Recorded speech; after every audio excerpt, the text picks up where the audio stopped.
Welcome to the reviews. तो दोस्तों, drama मासूम की आने वाली एपिसोड्स बहुत ही ज़्यादा सनसनीखेज हो चुकी हैं, जहां नीलम, दिलशाद, वजदान और लैला के दरमियान कशमकश शिद्दत अख्तियार कर चुकी है।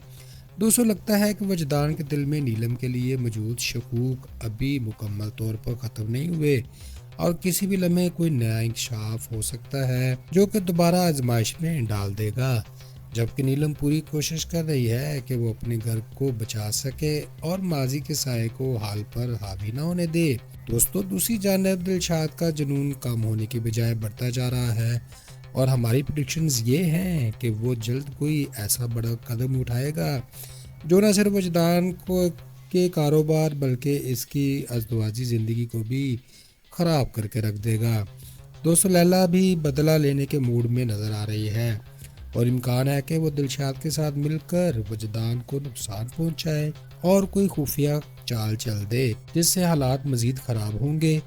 चुटकी का किरदार भी अहम होगा क्योंकि वो दिलशाद को हकीकत का आईना दिखाने की कोशिश कर रही है, मगर सवाल यह है कि क्या दिलशाद अपनी जिद छोड़ देगा। दोस्तों, आने वाली एपिसोड्स में मोहब्बत और इंतकाम का टकराव अरूज पर होगा। फ्रेंड्स, ड्रामा मासूम में अक्सर किरदार अपनी अना और जिद के बायस मसाइल को बढ़ा रहे हैं। नीलम की खामोशी और हर बात सह लेने का रवैया हालात को सुलझाने की बजाय मजीद उलझा रहा है। दिलशाद मोहब्बत के नाम पर जुनून और ज़िद को जायज़ समझ रहा है, जो दरअसल खुद गर्जी है। वजदान का अदम एतमाद और जल्दबाजी भी फैसले करना इसके मजबूत किरदार पर सवाल उठा रहे हैं। दूसरी तरफ लैला का इंतकाम और लालच में अंधी होकर हर हद पार करने को तैयार नज़र आती है। फ्रेंड्स, मजमूई तौर पर सब किरदार जज्बाती फैसलों के असीर हैं, जिससे कहानी में मज़ीद तनाव बढ़ता जा रहा है, मगर दानिशमंदी कम दिखाई देती है। दोस्तों, ड्रामा मासूम के इस हिस्से में हर किरदार अपनी दाखिली कशमकश और मफाद के तहत गुफ्तगू करता है। जैसा कि नीलम प्रीवियस एपिसोड में ज़्यादातर दफाई अंदाज में बात करती है, वो वजदान को यकीन दिलाने की कोशिश करती है कि इसका दिलशाद से कोई मौजूदा ताल्लुक़ नहीं, इसका माजी ख़त्म हो चुका है।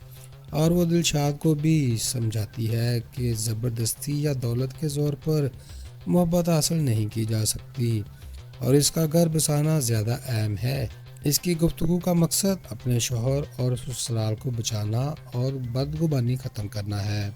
इसी तरह दिलशाद नीलम से पुरानी मोहब्बत का हवाला देकर इसे वापस हासिल करना चाह रहा है। वो दौलत और मेहनत और अपनी जदोजहद गंवा कर ये साबित करने की कोशिश करता है क्या वो इसके लायक है। इसकी बातों में ज़िद और मुकाबले का अंसर मौजूद है, ख़ास तौर पर वजदान के ख़िलाफ़, क्योंकि वो समझता है कि इससे इसकी मोहब्बत छीनी गई थी। दोस्तों, वजदान का शकूक और गैरत के तहत फैसले करता नज़र आ रहा है। वो पहले नीलम पर बदअतमादी ज़ाहिर करता है, लेकिन सबूत मिलने पर लैला को तलाक दे देता है क्योंकि वो धोखा बर्दाश्त नहीं कर सकता।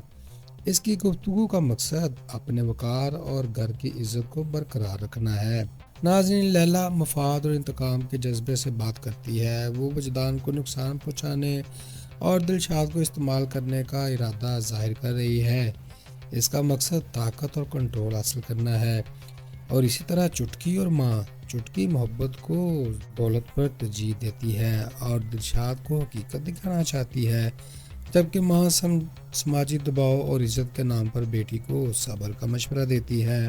दोस्तों, ड्रामा मासूम की इस एपिसोड ने हमें ये बताया कि रिश्ता सिर्फ जज्बात से नहीं बल्कि भरोसे और खुले दिल से बात करने से कायम रहता है, और बदगुमानी और अना इंसान को सोच के दूध में डाल देते हैं और वो ऐसे कदम उठा लेता है जिन पर बाद में पछतावा ही होता है। दोस्तों, दिलशाद की जिद ये जाहिर कर रही है कि दौलत या ताकत से दिल नहीं जीते जा सकते, जबकि वजदान की उजलत हमें समझा रही है कि अधूरी मालूमात पर फैसला नुकसानदेह होता है, पहले छानबीन कर लेनी चाहिए। इसी तरह नीलम का किरदार ये सबक देता है कि मुश्किल हालात में हौसला, बर्दाश्त, सच्चाई इंसान को सुरखरू कर देते हैं। तो नाज़रीन, ये थी आज की रिव्यू जो कि ड्रामा मासूम के बारे में थी। अब आप हमें कमेंट्स में ज़रूर बताएं कि आपको नीलम का सब्र और खामोशी कैसी लगी। क्या वो सही फैसला कर रही है या इसे खुलकर सच बोल देना चाहिए। اور دلشاد کے بارے میں آپ کی کیا رائے ہے؟ کیا یہ سچی محبت ہے یا صرف ضد اور انا ہے؟ اور وجدان کا رویہ آپ کو کیسا لگ رہا ہے؟ کیا اس کا سخت فیصلہ درست تھا یا اسے مزید تحقیق کرنی چاہیے تھی؟ اور لیلا کے کردار پر بھی اپنی رائے ضرور دیں۔ کیا وہ واقعی مظلوم ہے یا سب کچھ اپنے مفاد کے لیے نئے کھیل کھیل رہی ہے؟ آپ کے خیال میں آگے کیا ہوگا اور کون سا کردار سب سے زیادہ بدلنے والا ہے؟ اپنی پریڈکشنز ضرور شیئر کریں۔ ویڈیو پسند آئی ہو تو لائک کریں اور چینل کو سبسکرائب کرنا نہ بھولیں۔ خوش رہیں، خوشیاں بانٹیں اور اپنی دعاؤں میں رکھیں یاد۔ Goodbye, see you again.